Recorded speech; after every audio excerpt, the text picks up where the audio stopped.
Oke, Assalamualaikum warahmatullahi wabarakatuh. Nama saya Gary Utama Orlando, NPM 210120103003. Dari kelas Manajemen, Fakultas Ekonomi dan Bisnis, UPN Veteran Jawa Timur. Kali ini saya akan membahas tentang matkul Matematika Bisnis. Langsung saja, let's go!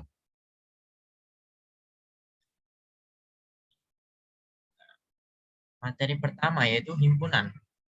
Himpunan adalah suatu kelompok atau kumpulan objek yang memiliki definisi yang jelas, atau segala koleksi benda-benda tertentu yang diasumsikan sebagai satu kesatuan. Nah, ini dia contohnya, Kak. Operasi himpunan. Bentar, saya kecilkan dulu. Nah, operasi himpunan. Irisan. Dari dua himpunan A dan B adalah himpunan yang anggota-anggotanya ada di himpunan A dan ada di himpunan B. Irisan antara dua buah himpunan dinotasikan oleh tanda seperti U terbalik ya. Yang kedua, gabungan.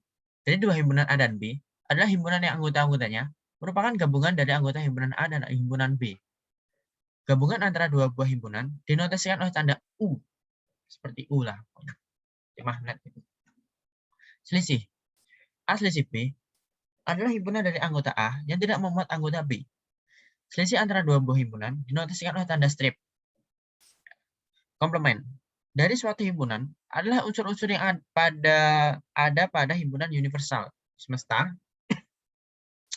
kecuali anggota himpunan tersebut. Oke, next. Nah, ini dia contoh kasus himpunan. Dalam suatu survei, mengenai 120 ibu rumah tangga ditanya di perbelanjaan tertentu, bahwa ternyata 80 ibu rumah tangga memakai deterjen Rinso dan 68 ibu rumah tangga memakai deterjen Soplin. Dan 62 ibu rumah tangga memakai kedua-keduanya. Tentukan jumlah ibu rumah tangga di survei itu memakai sekurang-kurangnya salah satu deterjen itu. Oke, let's go. Nah, jadi kita harus permisalan dulu ya. Misalnya itu ada deterjen Rinso, misalkan 80, B ada deterjen Soplin 68. Langsung saja 18 tambah 62 tambah 6 sama dengan 86. Jadi jumlah ibu rumah tangga di survei itu memakai sekurang-kurangnya salah satu deterjen 86. Fungsi linear. Jadi apa sih fungsi linear itu? Secara gampangnya sih fungsi linear adalah suatu fungsi yang membentuk grafik garis lurus.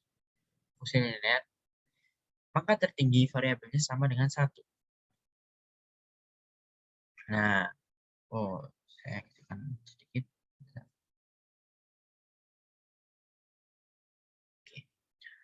Fungsi linear sangat sering digunakan oleh para ahli ekonomi dan bisnis dalam menganalisa dan memecahkan masalah-masalah ekonomi. Hal ini dikarenakan bahwa kebanyakan masalah ekonomi dan bisnis dapat disederhanakan atau diterjemahkan ke dalam model yang berbentuk linear. Oke, lanjut ya guys ya. Materinya ini. Fungsi linear, fungsi permintaan. Fungsi permintaan, jika harga suatu produk naik, maka jumlah produk yang diminta oleh konsumen akan berkurang.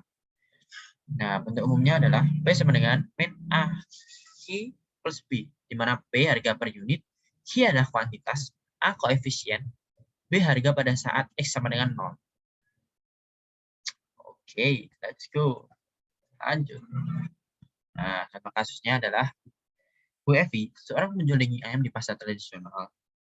Pada saat tiket harga 9.000 per kilogram, jumlah daging ayam yang diminta 200 kilo. Wow, banyak juga. Ketika harga daging ayam naik menjadi 11.000 per kilogram, jumlah daging ayam yang diminta menurun menjadi 150 kilogram. Nah, pertanyaannya berdasarkan range tersebut, bagaimana fungsi permintaan daging ayam di pasar? Wah, lumayan ini sih ribet ini juga. Oke, kita tentukan dulu P1, Q1, P2, dan Q2-nya. Nah, sudah ketemu semua, langsung P min P1 sama dengan Q min Q1, P2 min P1 kali Q2 min Q1. Langsung ketemu P min 9.000 sama dengan Q min 200. 11.000 kurang 9.000 sama dengan 150 min 200. P min 9.000 sama dengan Q min 200, 2.000 min 50.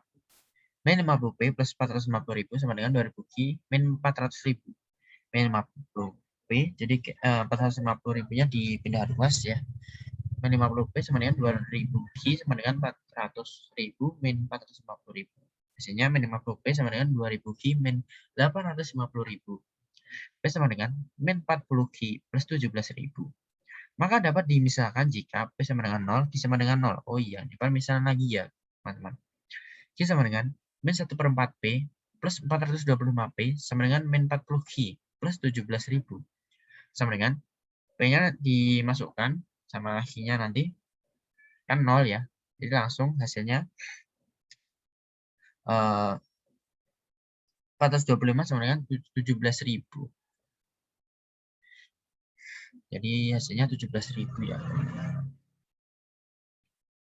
Lanjut. Fungsi linear keseimbangan pasar. Nah, keseimbangan pasar terjadi apabila jumlah barang yang diminta sama dengan jumlah barang yang ditawarkan.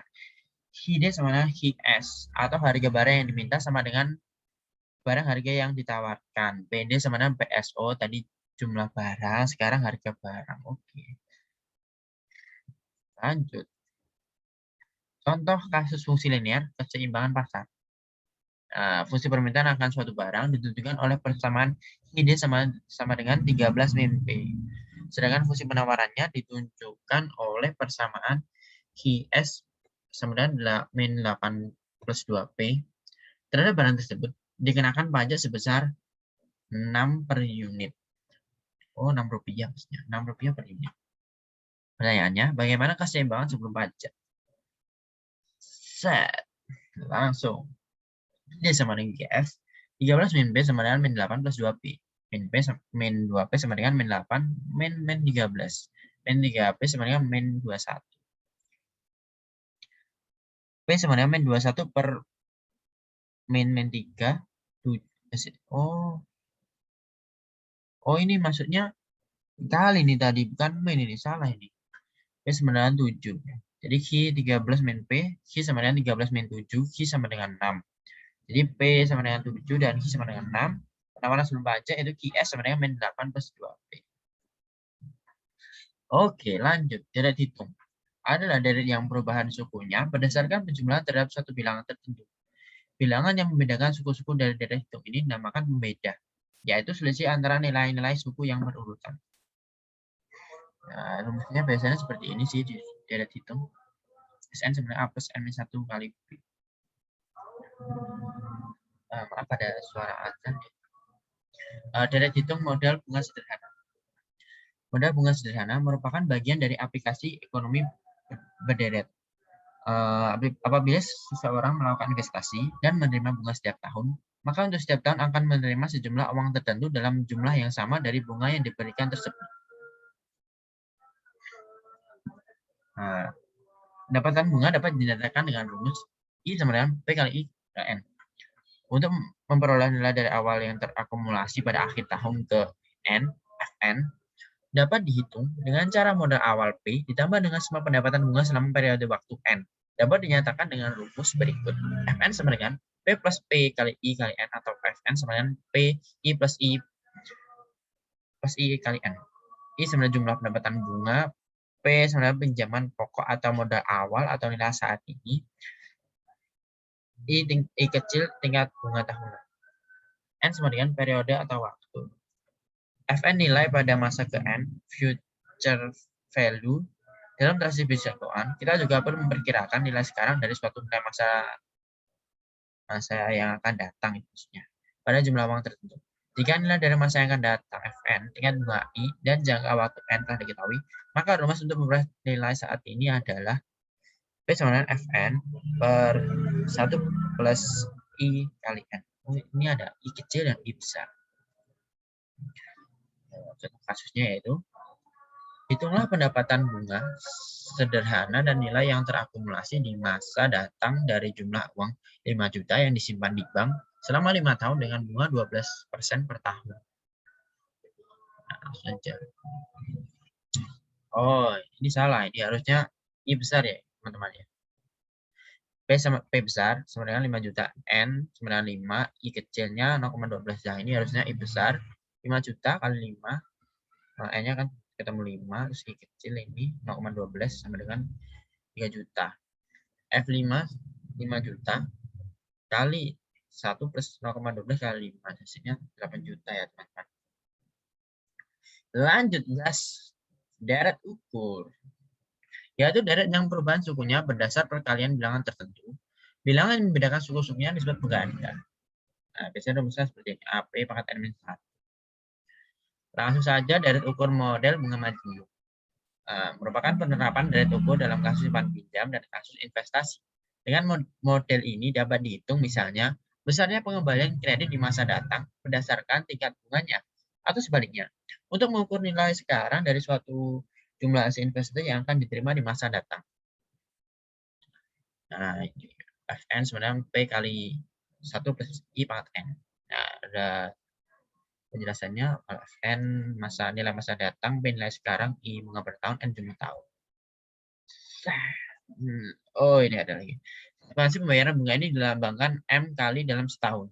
Maka nilai masa datangnya digunakan rumusan Fn sama dengan P kali 1 plus I per M pangkat N kali M. Di mana Fn nilai masa datang tahun ke N, P nilai saat ini atau sekarang, I kecil tingkat bunga per tahun, dan N jumlah tahun, M frekuensi pembayaran bunga dalam setahun.